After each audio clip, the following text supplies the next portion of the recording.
Hi guys, magandang tanghali po sa inyong lahat. Nagluluto kami ngayon ni Ate Linda ng isda. Ito sinabawan. Salay-salay ba yan?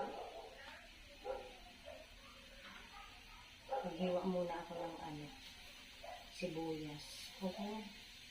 Ito yung sasabawan namin guys. Ayan na.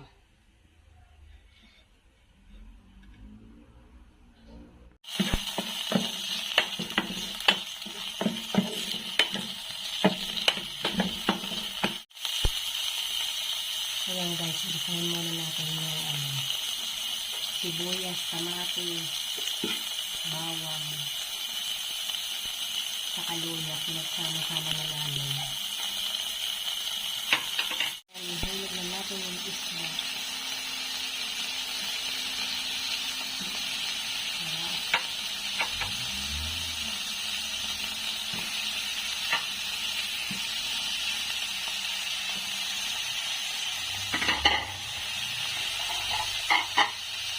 Tinanggal muna namin kasi baka maduro.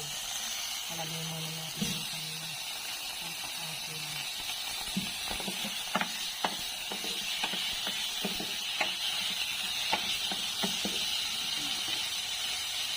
So kumukulo na. Lagay natin agad yung isda. Kasi kanina tinanggal namin para hindi siya madurog.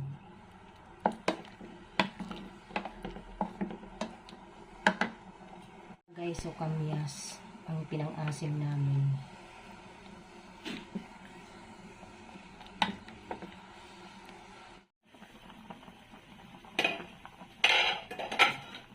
Lagyan natin ng magic sarap.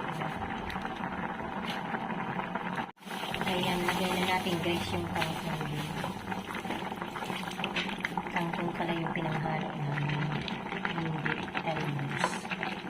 Ayan, hanggang dito na lamang guys. Maraming salamat po sa inyong panonood sa aming channel. God bless everyone. Bye!